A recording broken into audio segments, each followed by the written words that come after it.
Hey guys, Benji here, helping you quit masturbation and porn for good and start living. Today we're going to be getting serious. Today we're talking about something real serious, and that is why you cannot give up porn, why you cannot give up this emotional crutch in your life, this old bad friend that you have, porn masturbation, for you probably years. I'm willing to bet maybe a decade, many years, and all lots of sleepless nights and wasted time, energy, and focus on something that is probably not very good for you, right? Let's already establish that pornography and masturbation is not good for you. It's not healthy.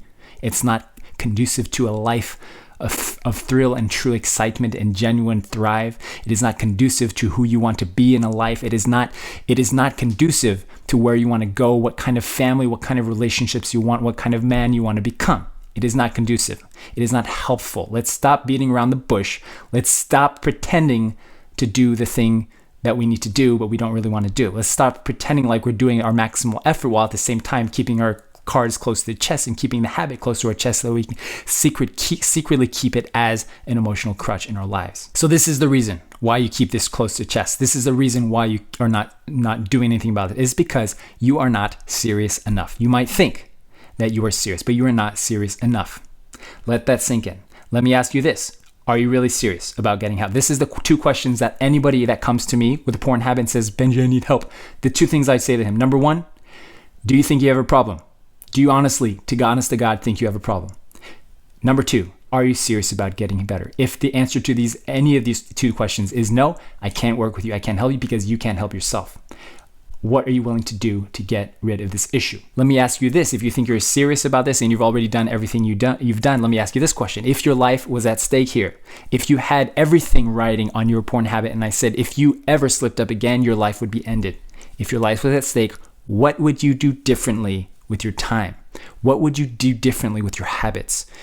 If you keep messing around, beating around the bush and living on the slippery slope of your life, then it would not be conducive to not acting out again. Would you be spending so much time on the internet? Would you be spending so much time gaming with all those ads popping up here and there? Would you be spending so much time on Instagram? Would you even be on Instagram? I don't think anyone should be on Instagram. I don't. Unless you're making a living, if it's part of your livelihood, then sure. But otherwise, you get off Instagram. Is your YouTube consumption conducive to this, or are you watching more videos like this one? Or are you watching the lady down the street or the women at the gym in unhealthy ways, in an unhealthy perspective that is not conducive to you getting better?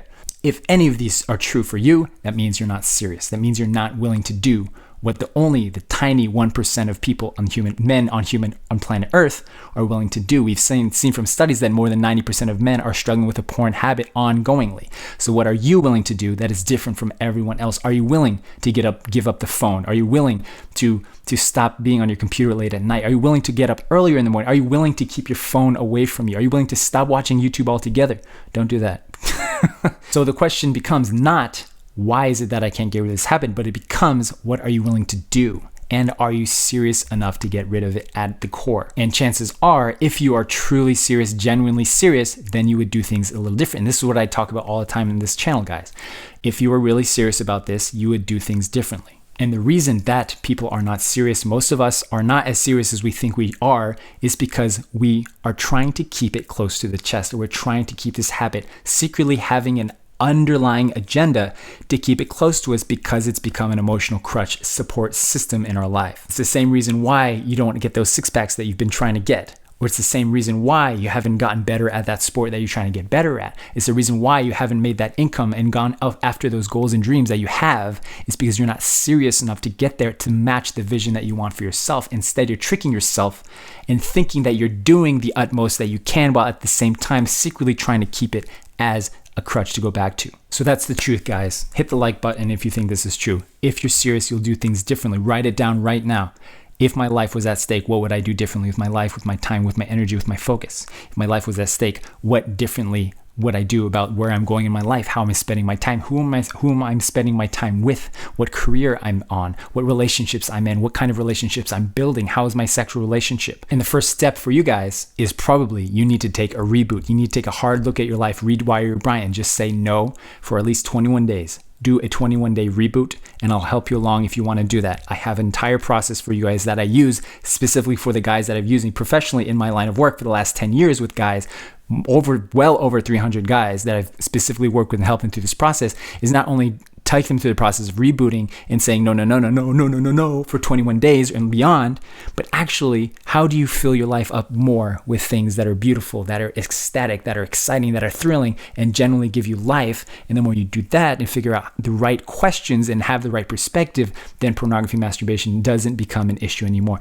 This is the secret sauce. You've got to fill your life with things more exciting in your life. For the most part, most guys are kind of in the middle of this spectrum of addiction, and they can reboot in 21 days, recover completely. I've seen it happen all the time. I've done it myself. For me in my life, what I really need to do after I battled the porn addiction for years and years, and for over a decade, and eventually came to a point where I was married and I thought I wouldn't take my porn habit into my relationship with my wife and bringing it into the relationship and being hit hard with strong temptation and urges and feeling depressed about it for so long, and our sexual relationship with my wife really suffered because of it. I had to do the one thing that I knew I didn't want to do, but I knew I had to do it because if I was really serious, I had to do it. You know what that thing was for me? I need to tell somebody about this. I need to get accountability. And my wife wasn't the accountability partner I needed. I told her about it. I said, I'm dealing with this. And you know what she said? She said, okay, got it. Don't do that. I don't understand this. Sometimes the people closest to us don't make the best accountability partners. That's what I say. Because people close to us are too close to us. They're a little too close to home, and sometimes it's too raw and too difficult and too stressful for them to deal with. So I told a friend, a close friend of mine, someone who's my age, somebody who is ahead of me, most importantly, ahead of me in their journey to recovery and sexual integrity and having integrity in their sexuality, ahead of me in their masturbation habits.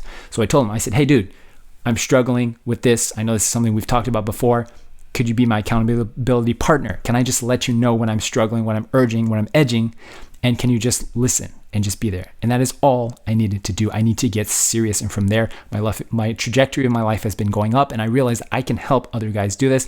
And that's what I've been doing for the last 10 years. Anyways, guys, I believe in you and I love you. And that's why I'm talking to you like this. I believe you can make change. You can. It's possible. It's completely possible. If you found this video, it is because something in you believes in yourself and something in you is ready to spring forward, to blossom, to come to fruition and become a new person, a new man, the person that you've always wanted to be. And that is possible for you, okay? If this video is helpful at all, go ahead and smash the like button, and also feel free to check out other videos on the channel. Subscribe if you want to, and it's really good to have you. Take care.